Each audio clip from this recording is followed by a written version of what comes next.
Nowadays, love life is like an exam. Sometimes you don't know the right answer, sometimes you know it, but you still wrote the wrong thing. So many questions, it's hard to move on.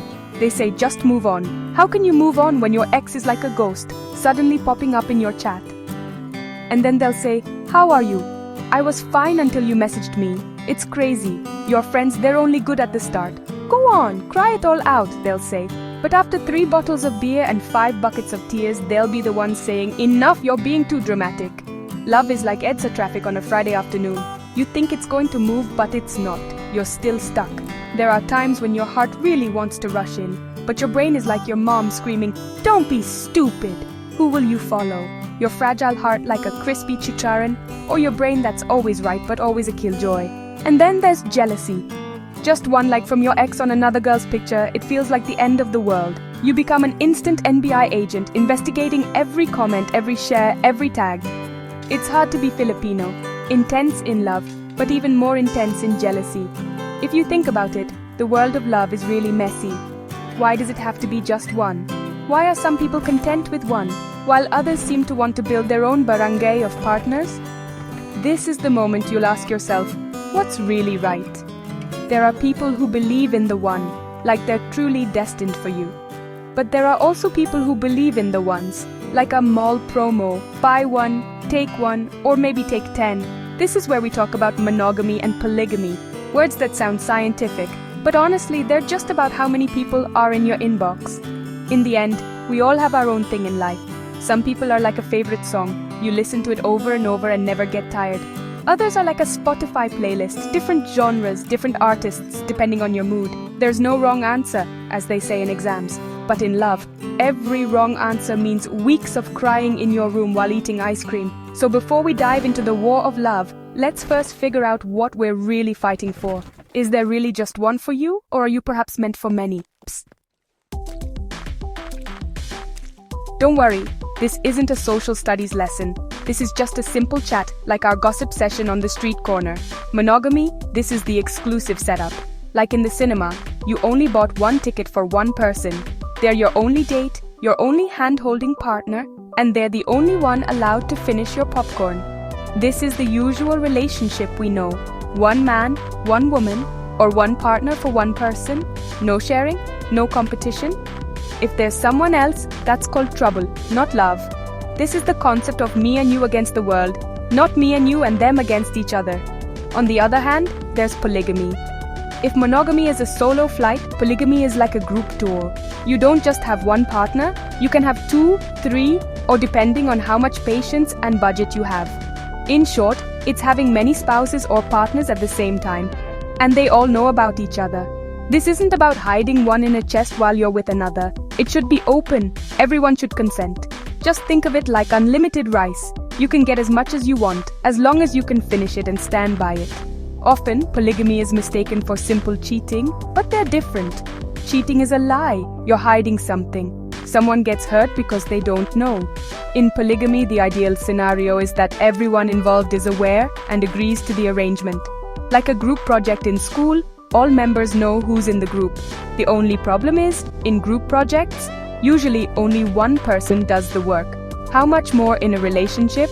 It's hard to imagine, but there are cultures and people who believe in and practice this. This is a type of relationship that requires intense communication and honesty. So, which one are you?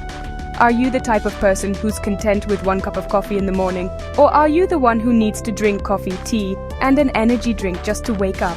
Monogamy is like your favorite dish that even if you eat it every day, you won't get tired of it. Polygamy, on the other hand, is like a buffet. So many choices, but you need to make sure your stomach can handle it all. It's not about quantity, they say, but for others, the more, the merrier. The question is it really happier? Or does it just mean more headaches? Why do some people prefer monogamy? It's simple. For them, love is like taking care of an expensive plant. It needs focus, attention, and time. You can't water 10 plants at once with just one dipper. In monogamy, all your energy, all your love, all your sweet messages in the early morning are for just one person. The connection is deeper, the foundation is stronger, This is the relationship centered on loyalty and deep emotional intimacy. They want one person to be with through thick and thin, not a team you have to manage. Another reason is security. In a monogamous relationship, there's a feeling of safety and certainty. You know that when you go home, only one person is waiting for you. You don't have to worry about who they're with now or where you are on their list. Jealousy, though not completely gone, is easier to handle because the boundaries are clear. For many, love is a sacred thing meant only for two people. This is the belief that there's one soul out there destined for you, your soulmate, not a soul team. On the other end, why do some people choose polygamy? For them, love is not like a cake that gets smaller when you cut it. For them, love is like a candle. No matter how many candles you light from its flame, the original's light doesn't diminish. They believe they can love many people at the same time, and each of those loves is unique and real. It's not about the inadequacy of one, but about the ability to give love in different ways to different people. Aside from the philosophy of love, there are also practical reasons. In some cultures, polygamy is a way to grow the family, have more hands to help with work, or to strengthen social standing. For others, it's a way to meet different emotional and physical needs that one person alone cannot provide. Whether we admit it or not, no partner is perfect. Polygamy, for those who practice it, is a way to build a perfect relationship system from different people with different qualities. In the end, the question isn't whether monogamy or polygamy is right. The real question is, what's right for you? And this is where your brain and heart will battle it out. Your heart will say, follow your feelings, love as much as you can. But your brain will whisper, hold on friend, think about it first. Can you handle that? Is that practical? What are the consequences? Love isn't just about killing and butterflies in the stomach. It also needs logic, a plan, and sound thinking. You can't just let your heart lead, because in the end, you might end up with a broken heart and an empty wallet. My advice? Use both. Listen to your heart to know what you truly want and who makes you happy. Your heart is your compass. It will tell you the direction, but use your brain as a map. Your brain will tell you how to get there safely, what to avoid, and what you need to prepare for.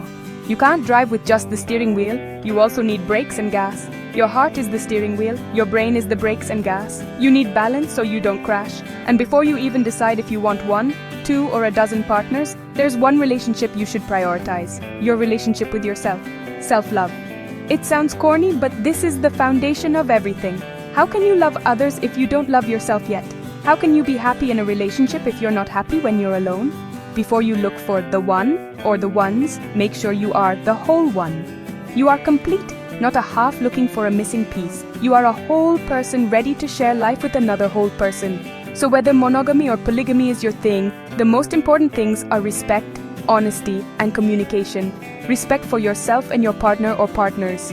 Honesty about your feelings and your limitations. And communication so you can understand each other. Love, in any form, should not be a cause of pain and trouble. It should help you grow as a person.